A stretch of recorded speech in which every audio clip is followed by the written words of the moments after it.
मेरा हिम्मत नहीं कभी जा कर के वहाँ पे देखने का। मैं मानती ही नहीं हूँ कि मेरे हस्बैंड डेथ कर गए।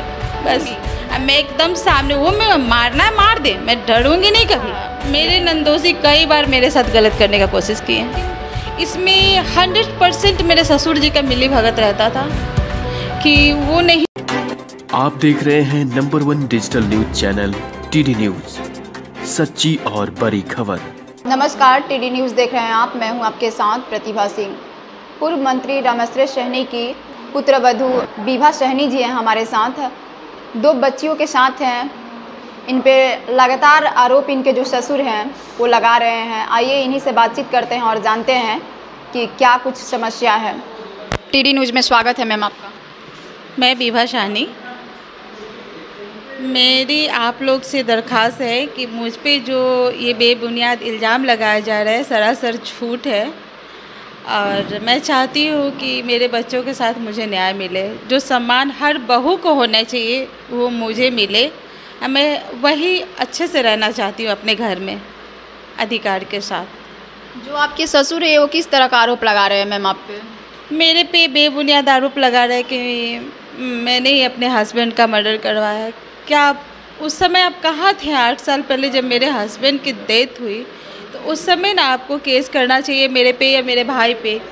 आज अगर आप कर भी रहे हैं या बोल भी रहे हैं कि अगर मैंने किया, तो फिर आप जांच मांग रहे हैं ना, बोल रहे हैं कि मैं यहाँ जाऊँगा, यहाँ करूँगा, तो सब कीजिए।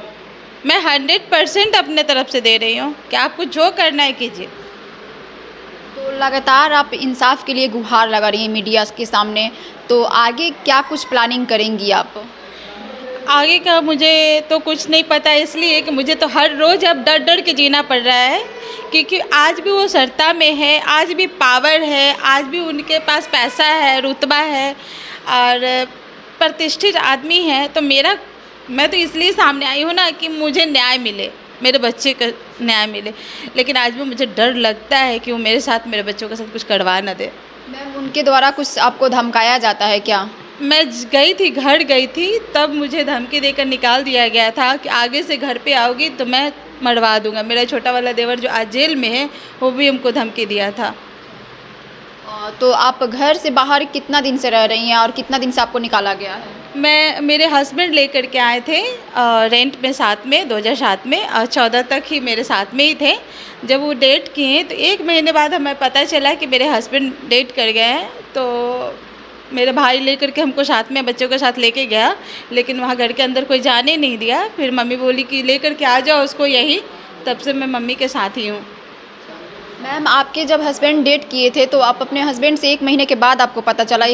हाँ, मुझे 1 महीने बाद, क्योंकि घर में ना मम्मी पापा सब लोग ना पेपर ऊपर सब हटा दिए थे कि इसको पता नहीं चलना चाहिए। जब मैंने मम्मी 1 महीने बाद हमको बताया, मतलब बहुत हिम्मत करने के बाद हमको बताई कि ऐसा सा बात है, से तुम नाखून काट लो, बाल धो लो, तब जा कर के मतलब हमको आज तक यकीन नहीं है कि मेरे हस्बैंड नहीं है।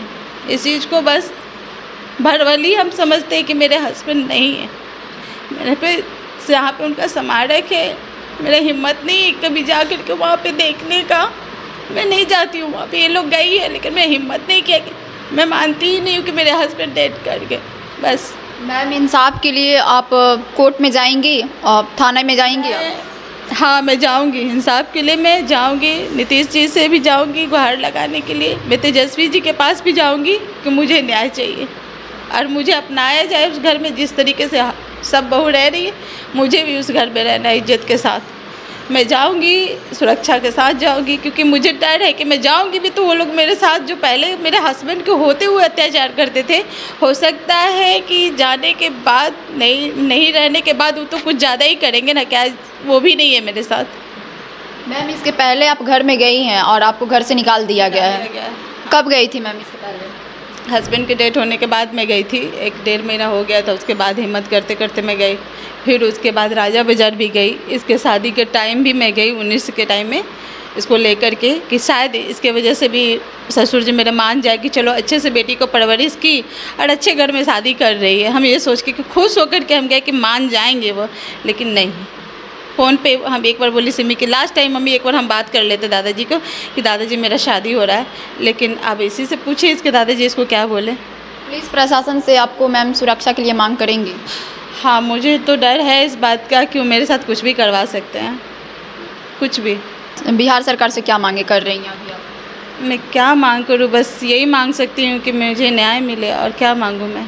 सुरक्षा के लिए तो यही कहूँ कि मेरे साथ अगर कुछ होता है तो मेरे बच्चों को न्याय मिले, और इसके जिम्मेदार मेरे ससुर होंगे रामेश्वर सहनी। मैम चोरी के आरोप लगाए गए हैं आपके हस्बैंड? मेरे हस्बैंड, मैं झूठ नहीं बोलूँगी, मेरे हस्बैंड इसको करते थे, लेकिन इसमें 100% मेरे ससुर जी का मिली भगत रहता था कि वो नहीं चाहते तो वो गलत नहीं करते। अब आप ही के घर में अगर चोरी हो रहा हो, घर में सामान हो, आपके दरवाजे पे 4-4 ब्लेरो लगा हो, तो पूछेंगे ना बड़े लोग कि आपके दरवाजे पे ये बेटा 4 गाड़ी क्यों है, चारों गाड़ी का पेपर कहाँ है, ये सब पूछना चाहिए ना। तो ये जो चोरी का आरोप लगाए हैं आपके ससुर, ये खुद वो प्लानिंग करते थे? हाँ, उनके सरगना वही है, सानी गिरोह के सरगना वो है। मैं खुल के बोल रही हूँ, मैं जब तक जीऊँगी कि खुल के ही बोलती रहूँगी। अब मैं एकदम सामने, वो मैं मारना है मार दे, मैं डरूँगी नहीं कभी, लेकिन मैं बोलूँगी तो कि हाँ वो सरगना है। और ये मैं जानबूझ के नहीं बोल रही हूँ, मैं जानती हूँ इसलिए बोल रही हूँ। और उन पे सब पे तो कार्रवाई करना चाहिए था। ब्यौरा उनका उलट के देख लीजिए ना कि कितना सारा उस पर इल्ज़ाम है, सारा उनका अतीत खंगालना चाहिए ना उन पे। मैम आपको घर से निकाल दिया गया, आप 2 बेटी है आपके साथ। हाँ। कैसे मैनेज करती हैं आप? मैं मम्मी के साथ रही, मम्मी के साथ रहते मम्मी बोली, मेरा घर में मन नहीं लगता था। मम्मी बोली कि मम्मी कुछ ऐसा कर लो जिससे तुम्हारा भी टाइम लग जाए, कुछ कमाने का भी इनका। मैं 3-1.5 रुपये जब कुरकुरे का रेट था ना, ये जब छोटी थी, मैं 3 रुपये के लिए सोचती थी कि ये लोग को कुरकुरे कहाँ से ला के दूँ। मैं मम्मी से मांग करके करती थी, आंटी से मांगती थी। मेरे पास जब मैं पटना में आई थी ना, तो मुझे रोड क्रॉस करने नहीं आता था, लेकिन आज मैं सब कुछ कर रही हूँ, एक मर्द के तरह अपने घर को हैंडल कर रही हूँ मैं। मैम गलत संबंध के बारे में बता रही थी आप, तो जैसे कि आपके नंदोसी हैं। हाँ, मेरे नंदोसी कई बार मेरे साथ गलत करने का कोशिश किए हैं। वो चीज़ अपने हस्बैंड को बोले तभी वो घर से लेकर के हमको निकले थे। आगे क्या मांगे कर रही हैं आप? आगे मैं मांग यही कर रही हूँ कि मुझे मेरे बच्चों को हक चाहिए। मैं उस घर में जाना चाहती हूँ इज्जत के साथ, और इज्जत से रहना चाहती हूँ। वहाँ रहने के बाद भी मुझे सुरक्षा प्रोटेक्शन चाहिए कि वो लोग कुछ भी करवा सकते हैं मेरे साथ। ठीक है, बहुत बहुत धन्यवाद। क्या नाम है आपका? मेरा नाम अमीशा सानी है। मम्मी के कितना सपोर्ट में है आप? इंसाफ के लिए क्या मांगे कर रही हैं आप?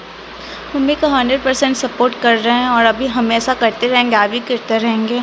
बस यही चाहते हैं कि जो दादाजी आरोप लगा रहे हैं वो बिल्कुल भी झूठा है, और जो इनका खोया हुआ सम्मान है इनको वापस मिल जाए।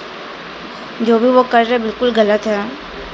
तो आगे आप यही चाह रही हैं कि वो मतलब दोबारा अपने घर में चली जाए आपकी मम्मी जो है? हाँ, जो भी उनका सम्मान खोया हुआ सम्मान उनको वापस मिल जाए, और जो आरोप है वो गलत साबित हो जाए इन पर। आपका क्या नाम है? आहाना सहनी। दादाजी से क्या गुहार लगा रही हैं आप?